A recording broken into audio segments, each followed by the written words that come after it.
الحمد لله رب العالمين، والصلاة والسلام على سيد الأنبياء والمرسلين وعلى آله وأصحابه أجمعين، أما بعد. أعوذ بالله من الشيطان الرجيم، بسم الله الرحمن الرحيم.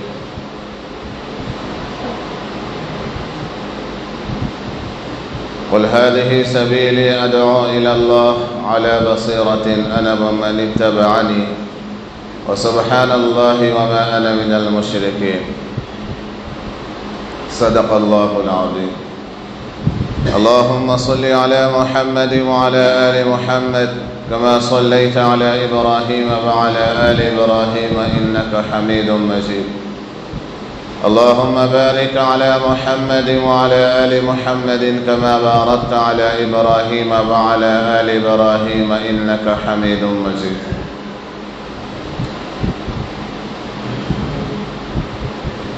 ہمیں پھر دعوت دین الہی عام کرنا ہے، ہمیں پھر دعوت دین الہی عام کرنا ہے، جہان کل میں پھر سے دبدبہ اسلام کرنا ہے۔ جس کام کے لیے آئے ہیں وہ کام نہ بگڑے، جس کام کے لیے آئے ہیں وہ کام نہ بگڑے، سر جائے تو جائے مگر اسلام نہ بگڑے۔ محترم بزرگوں اور معزز سامعین کرام، ذی الحجہ کا مہینہ شروع ہونے کے لیے ابھی چند ایام باقی ہیں۔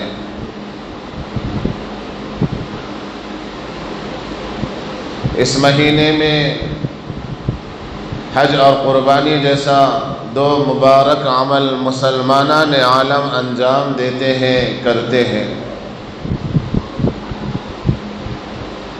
یہ مہینہ حضرت ابراہیم علیہ السلام اور حضرت اسماعیل علیہ السلام کے درمیان جو واقعات ہوئے ہیں، اور اللہ نے حضرت ابراہیم علیہ السلام کی جو آزمائشیں کی ہیں، جن جن آزمائشوں میں مبتلا کیا ہے، وہ ساری آزمائشوں کا ذکر کیا جاتا ہے، آپ کی قربانیوں کا ذکر کیا جاتا ہے، آپ کی محنتوں کا ذکر کیا جاتا ہے۔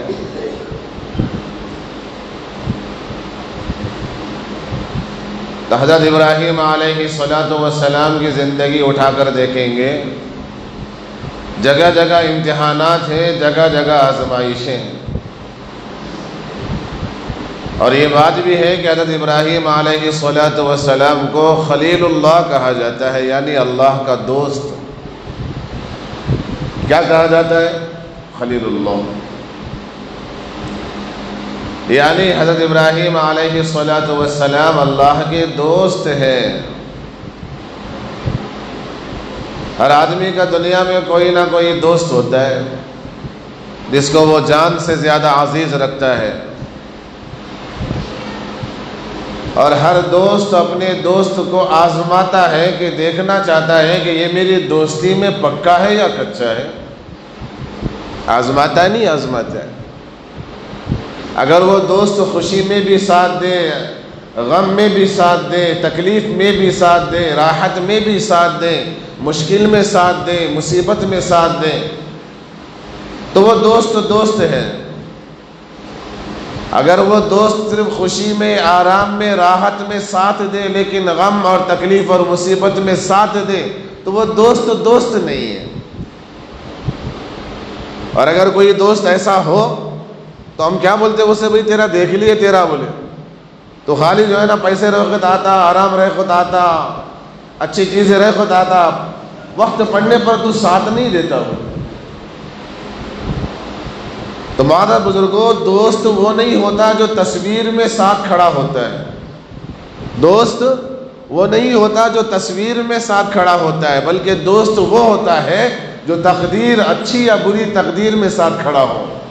اچھی تقدیر ہو، اچھا مقدر ہو تب بھی دوست ساتھ کھڑا ہو، برا مقدر ہو، برا نصیب ہو تب بھی دوست ساتھ کھڑا ہو۔ تو دنیا میں ہر دوست اپنے دوست کو آزماتا ہے۔ اسی طرح اللہ تبارک و تعالیٰ نے حضرت ابراہیم علیہ السلام کو آزمایا ہے۔ اور حضرت ابراہیم علیہ السلام ہر آزمائش میں 100% کامیاب ہوئے ہیں۔ زندگی کا جائزہ لے کر دیکھیں حضرت ابراہیم علیہ السلام کی زندگی کا۔ ایک بت کو پوجنے والے کے گھر میں آپ کی پیدائش ہوئی۔ آپ کے والد بتوں کی پوجا کیا کرتے تھے، بلکہ بت بنایا کرتے تھے۔ آپ کی قوم بتوں کی پرستش کیا کرتی تھی، بتوں کی پوجا کیا کرتی تھی، بتوں کی عبادت کیا کرتی تھی۔ تو حضرت ابراہیم علیہ السلام کی زندگی میں جو سب سے نمایاں سبق ملتا ہے وہ توحید کا ملتا ہے۔ کس کا ملتا ہے؟ توحید کا، وحدانیت کا۔ قرآن میں 66 مرتبہ حضرت ابراہیم علیہ السلام کا ذکر آیا ہے، نام آیا ہے، اور ایک مکمل سورت اللہ نے حضرت ابراہیم علیہ السلام کے نام سے اتاری ہے۔ اتنی بابرکت شخصیت، اتنی مبارک شخصیت۔ چنانچہ آپ نے ہوش سنبھالا، آپ کو ہوش آیا، ارد و گرد کا آپ نے جائزہ لیا تو اپنی قوم کو اور اپنے والد صاحب کو بتوں کی عبادت میں مصروف پایا، تو آپ نے اپنی قوم کو دعوت دی طرح طرح سے، دلیلوں کے ساتھ۔ یا ابت لم تعبد ما لا يسمع ولا يبصر ولا يغني عنك شيئا، اے ابا جان آپ ایسی چیزوں کی عبادت کیوں کرتے ہیں جو نہ سن سکتے ہیں، نہ دیکھ سکتے ہیں، اور نہ ہی کسی کام کو انجام دے سکتے ہیں؟ نہ وہ آپ کا کوئی کام کر سکتے ہیں، نہ آپ ان کا کوئی کام کر سکتے ہیں۔ وہ آپ کے کسی کام آ نہیں سکتے۔ آپ کے کام آنا تو بہت دور کی بات ہے، وہ خود اپنا کام نہیں کر سکتے۔ یا ابت لا تعبد الشیطان ان الشیطان کان للرحمن عصیا، یا ابت انی اخاف ان یمسک عذاب من الرحمن فتکون للشیطان ولیا۔ بچپن ہی سے دعوت دی توحید کی اپنی قوم کو اور اپنے خاندان والوں کو۔ بہترین دعوت تھی، ہونا تو یہ چاہیے تھا کہ قوم قبول کر لیتی، والد صاحب قبول کر لیتے، لیکن نہ والد صاحب نے قبول کیا نہ قوم نے قبول کیا۔ حضرت ابراہیم علیہ السلام نے قوم کو الگ الگ طریقے سے سمجھایا۔ پھر ایک دن ایک میلہ لگا، بازار لگا، جترا لگتا ہے نہیں لگتا ہمارے پاس، اسی طرح میلہ لگا، بولے سب میلہ دیکھنے کے لیے چلے گئے۔ حضرت ابراہیم علیہ السلام کو بھی انہوں نے بلایا، آپ نے عذر ظاہر کر دیا، معذرت ظاہر کر دی۔ سب لوگ جانے کے بعد جو بتوں کا گھر تھا، جہاں بت ہی بت کھڑے ہوئے تھے، وہاں گئے، سب بتوں کو توڑ دیا، کڑاڑی سے توڑ کر ایک بڑے بت کے کاندھے پر اس کڑاڑی کو رکھ دیا۔ وہ لوگ میلے سے واپس آ کر سر جھکانے کے لیے اپنے بت خانے میں آئے تو دیکھا کہ سارے بت ٹوٹے پڑے ہیں، ایک بڑے بت کے اوپر کڑاڑا رکھا ہوا ہے۔ سب کو معلوم تھا کہ بتوں کی اگر کوئی مخالفت کرتے ہیں تو وہ حضرت ابراہیم کرتے ہیں۔ حضرت ابراہیم علیہ السلام کو بلایا گیا، بلانے کے بعد ان سے پوچھا گیا تو آپ نے ان کو کہا کہ بھئی مجھے کیوں پوچھتے ہو؟ تمہارے بتوں کے معبود سے پوچھو، جو بڑا بت ہے اس سے پوچھو، وہ بتا دے گا کہ کس نے توڑا ہے، مجھے کیا پوچھتے ہو؟ گھڑاڑی تو اس کے کاندھے پر رکھی، آپ اس سے پوچھو، وہ بتائے گا، وہ تو آپ کی سنتا ہے نا، آپ اس کو سناتے ہیں، پوچھتے ہیں، عبادت کرتے ہیں، آپ اس سے پوچھو کہ ان بتوں کو کس نے توڑا ہے، وہ بتا دے گا۔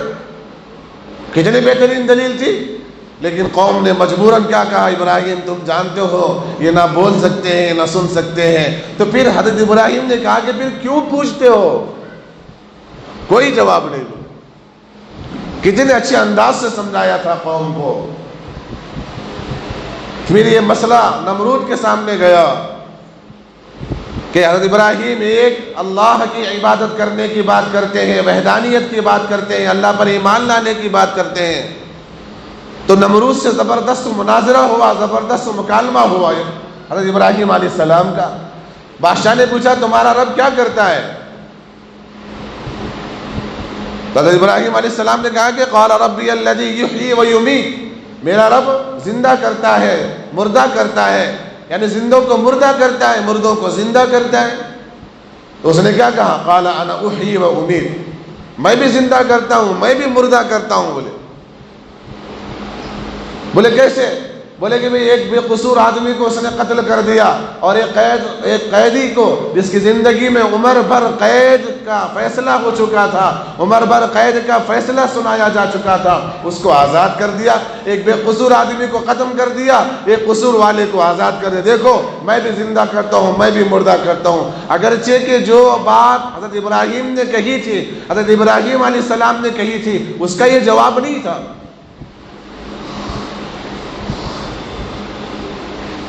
یہ تو کوئی جواب نہیں ہوا۔ یہ زندوں کو مردہ کرنا، مردوں کو زندہ کرنا تھوڑی ہوا۔ جواب کب ہوتا؟ جب مردے کو زندہ کرتے۔ حضرت ابراہیم علیہ السلام نے سوچا یہ ایسے نہیں سمجھے گا، بولے تو پھر حضرت ابراہیم علیہ السلام نے اپنے رب کے ایک ہونے کی دوسری دلیل دی۔ قال ابراہیم فإن اللہ یأتی بالشمس من المشرق فأت بها من المغرب۔ کیا کہا حضرت ابراہیم علیہ السلام نے؟ اچھا کہ بھئی میرا رب تو سورج کو مشرق سے نکالتا ہے، فَأْتِ بِهَا مِنَ الْمَغْرِبِ، تم مغرب سے نکال کے بتاؤ گا۔ کیا وہ کہا کہ میرا رب تو سورج کو مشرق سے نکالتا ہے، روزانہ سورج مشرق سے نکلتا ہے نہیں، مشرق سے نکلتا ہے مغرب میں ڈوبتا ہے۔ اگر تم بھی اگر تم اپنے آپ کو رب کہتے ہو، پالنہار کہتے ہو، پروردگار کہتے ہو، تو بتاؤ میرا رب تو سورج مشرق کو نکالتا ہے، تم مغرب سے نکال کے بتاؤ تو میں تمہیں مان لوں گا۔ فَبُهِتَ الَّذِي كَفَرَ وَاللَّهُ لَا يَهْدِي الْقَوْمَ الظَّالِمِينَ۔ وہ مبہوت ہو گیا، حیران رہ گیا، ششدر رہ گیا، لاجواب ہو گیا۔ وَاللَّهُ لَا يَهْدِي الْقَوْمَ الظَّالِمِينَ، اور اللہ ظالموں کو کبھی ہدایت نہیں دیتی۔ جب لاجواب ہو گیا تو بولتے نہیں کھسیانی بلی کھمبا نوچے، بولے ہاتھ کو کیا بھی نہیں آیا تو چچڑے نہیں ملے تو کھمبا نوچتی، بولے تو کیا کرا؟ جب جواب نہیں بن پڑا تو سزا دینے کا فیصلہ سنا دیا۔ ایک بڑی آگ جلائی جائے، اس میں حضرت ابراہیم علیہ السلام کو ڈالا جائے گا۔ آسمان سے باتیں کرتی ہوئی آگ جلائی گئی، بولے اوپر سے اگر کوئی پرندہ گزرتا تو جھلس کر آگ میں گر جاتا۔ میرا ذہن اور آپ کا ذہن ایسی صورتحال دیکھ کر یہ کہتا ہے کہ ایسی آگ میں جو گرے گا وہ تو راکھ بن جائے گا، اس کے زندہ بچنے کا کوئی سوال ہی پیدا نہیں ہوتا۔ اور یہ آزمائش حضرت ابراہیم علیہ السلام پر ہو رہی اور اللہ لے رہے، جانچ رہے، پرکھ رہے کہ دیکھتے ہیں میری محبت میں یہ کچے یا پکے ہیں۔ دوست ہونے کا دعویٰ ہے تو دوستی کا امتحان ہوتا ہے۔ آگ جلائی گئی، حضرت ابراہیم علیہ السلام کو آگ میں ڈالنے کا فیصلہ کیا گیا۔ آگ کو ٹھنڈا کرنے والا فرشتہ آیا اور کہا کہ اگر آپ اجازت دیں تو میں آگ کو ٹھنڈی کر دوں۔ پوچھا کہ اللہ دیکھ رہے ہیں؟ کہا کہ دیکھ رہے ہیں۔ جب اللہ دیکھ رہے ہیں تو اللہ کے خلیل کے لیے جلیل کافی ہے۔ آگ میں ڈالا گیا، ایسی آگ جس میں پرندے جھلس رہے تھے، جس کے اندر جا کر بچنے کا سوال ہی پیدا نہیں ہوتا تھا، ویسی آگ میں ڈالا گیا۔ اللہ کی طرف سے حکم ہوا یا نار کونی بردا وسلاما علی ابراہیم، اے آگ ابراہیم کے لیے سلامتی کے ساتھ ٹھنڈی ہو جاؤ۔ ایمان تھا اللہ پر کہ اللہ بچائیں گے، اللہ کے لیے کر رہا ہوں، اللہ کے لیے قوم کو بلا رہا ہوں، اللہ کی وحدانیت کی دعوت دے رہا ہوں، اللہ پر بھروسہ تھا، اللہ نے بچایا۔ اسی وجہ سے کسی شاعر نے کیا ہی خوب کہا ہے، آج بھی ہو جو ابراہیم سا ایما پیدا، آج بھی ہو جو ابراہیم سا ایما پیدا، آگ کر سکتی ہے انداز گلستہ پیدا۔ تو جو آگ تھی جہنم بن چکی تھی، وہ گلشن بن گئی، باغ بن گئی۔ اتنی ٹھنڈی بھی نہیں کہ بھئی حضرت ابراہیم علیہ السلام کو ٹھنڈی سے کیا بولتے مشکل ہو جائے، تکلیف ہو، اتنی ٹھنڈی بھی نہیں، بولے سلامہ، زیادہ گرم بھی نہیں، زیادہ ٹھنڈا بھی نہیں۔ پھر اس کے بعد حضرت ابراہیم علیہ السلام کو ہجرت کرنے کا حکم ہوا، ہجرت کی اپنی بیوی کے ساتھ۔ پھر لمبا واقعہ، پھر بچے کو چھوڑنے کا حکم ہوا، بچے کو چھوڑ کر گئے۔ پھر اس کے بعد زمزم کا پانی جاری ہوا، یہ لمبے واقعات ہیں۔ پھر اس کے بعد بیت اللہ کی تعمیر کا حکم ہوا۔ حضرت ابراہیم علیہ السلام کے ذریعے سے بیت اللہ جو صفحِ ہستی سے مٹ چکا تھا، جس کے نشانات باقی تھے، بنیادیں باقی تھیں، اسی بنیاد پر بیت اللہ کو تعمیر کیا گیا۔ وَإِذْ يَرْفَعُ إِبْرَاهِيمُ الْقَوَاعِدَ مِنَ الْبَيْتِ وَإِسْمَاعِيلُ رَبَّنَا تَقَبَّلْ مِنَّا إِنَّكَ أَنْتَ السَّمِيعُ الْعَلِيمُ۔ اسی بیت اللہ کی طواف کرنے کے لیے، زیارت کے لیے اللہ نے جو فریضہ فرض کیا ہے، حاجی جاتے ہیں، قربانی ہوتی ہے، سارے ارکان حج ہوتے ہیں، تو حضرت ابراہیم علیہ السلام کی یاد میں ہوتے ہیں۔ جب سارا کام ہو گیا تو حضرت ابراہیم علیہ السلام نے اللہ کی بارگاہ میں دعا کی۔ وہ ساری دعائیں ہیں اپنی امت کے لیے، قرآن میں ذکر ہے۔ اس لیے میرے عزیزوں، حضرت ابراہیم علیہ السلام کے واقعات سے اس بات کا صاف طور پر پتہ چلتا ہے، ایمان اگر مضبوط ہو، بڑی سے بڑی مصیبت آئے، بڑی سے بڑی پریشانی آئے، بڑی سے بڑی آزمائش آئے، بھروسہ اللہ پر رکھیں گے تو اللہ آزمائش سے نکال لیں گے۔ مگر اللہ پر بھروسہ ہونا چاہیے۔ ایمان والوں کو ہی اللہ آزماتے ہیں، اپنے پسندیدہ بندوں کو ہی اللہ آزماتے ہیں۔ اللہ نے اپنے دوست کو آزمایا، خلیل اللہ جن کو کہا جاتا ہے، ان کو آزمایا، تو یہ معلوم یہ ہوا جن پر اس دنیا میں آزمائشیں آ رہی ہیں، نیک ہونے کے باوجود، عبادت گزار ہونے کے باوجود، تہجد گزار ہونے کے باوجود، صوم و صلات کا پابند ہونے کے باوجود، نیک اعمال کرنے کے باوجود بھی اگر مصیبتیں آ رہی ہیں، پریشانیاں آ رہی ہیں، مصائب آ رہے ہیں، آلام آ رہے ہیں، تکلیفیں آ رہی ہیں، ٹینشن آ رہا ہے، ایک پریشانی جاتی نہیں دوسری پریشانی آ جاتی ہے۔ لوگ مذاق اڑاتے ہیں، بولے اتنے نمازیں پڑھتا، بولے اتنا روزہ رکھتا، بولے اتنے مسجد میں رہتا، پھر بھی پریشان ہے۔ تو میرے دوستو، یہ سنت اللہ ہے، یہ عادت اللہ ہے، یہ اللہ کی عادت ہے۔ اللہ جس بندے سے محبت کرتے ہیں اسی کو آزماتے ہیں۔ حضرت ابراہیم علیہ السلام کی زندگی ہمارے سامنے ہے۔ پھر کیسی کیسی آزمائشیں ہوئی۔ بڑھاپے میں جو بیٹا پیدا ہوا، اس بیٹے کو قربان کرنے کا حکم ہوا۔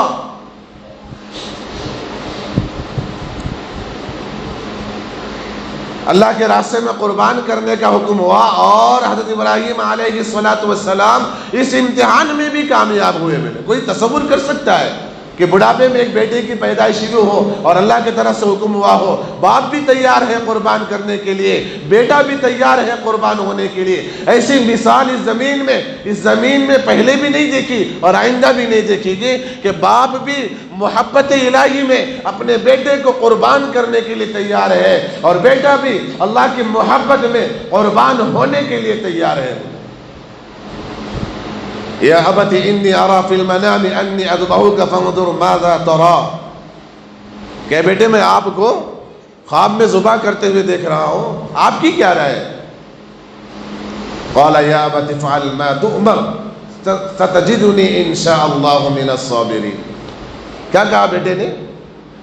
آج کل کے بیٹے ہوتے ہیں کیا کہتے ہیں؟ پاگل ہو گئے آپ، بولے رہنے دو، آپ کا خواب ہے وہ، میں کیا کروں؟ خواب تمہیں دیکھے میں قربان ہوں نا۔ یا ابت افعل ما تؤمر، اے ابا جان جو آپ کو حکم ہوا ہے وہ آپ کر گزریے۔ رہی میری بات، ستجدنی انشاءاللہ من الصابرین، تو آپ انشاءاللہ مجھے صبر کرنے والوں میں پائیں گے۔ بڑی بڑی آزمائش آئیں، اور حضرت ابراہیم علیہ السلام اس آخری امتحان میں کامیاب ہوئے۔ اللہ نے ان کی قربانی کی لاج رکھتے ہوئے قیامت تک آنے والے مسلمانوں پر قربانی کو واجب کر دیا، ان کی سنت کو زندہ کرنے کے لیے۔ اس لیے میرے عزیزوں، محبت میں آزمائشیں، ابتلائیں ہوتی رہتی ہیں، امتحانات ہوتے رہتے ہیں، برداشت کرنا ہے، اللہ پر بھروسہ رکھنا ہے، اللہ کامیاب کریں گے۔ حسبنا اللہ و نعم الوکیل، نعم المولا و نعم النصیر۔ ایک مومن کی یہ ذمہ داری بنتی ہے ہر وقت وہ یہ سمجھے کہ میرے لیے اللہ کافی ہے، میرے لیے اللہ کی ذات کافی ہے۔ تو لہٰذا ادباً درخواست ہے، مصائب آئیں، پریشانیاں آئیں، مصیبتیں آئیں تو پریشان نہ ہو، اللہ پر بھروسہ رکھیں، اللہ سے دعا کریں، اللہ آزمائش سے نکال لیں گے، اور پہلے جتنا نقصان ہوا ہے اس نقصان سے زیادہ ڈبل فائدہ اللہ دیں گے۔ کریں گے بھائی انشاءاللہ۔ آئندہ جمعہ انشاءاللہ قربانی پر بات ہوگی۔ آپ حضرات سے ادب گزارش ہے تھوڑا وقت سے پہلے آ جائیں کہ باتیں سننے کو ملے گی دین کے بارے میں، تو انشاءاللہ عمل کرنے کا جذبہ بھی آئے گا۔ دعا ہے کہ جو باتیں کہی گئی سنی گئی ہیں، کہنے سننے سے زیادہ سب سے پہلے کہنے والے کو، پھر ماں باپ سننے والے کو اللہ پاک عمل کی توفیق نصیب فرمائے۔ وما علیہ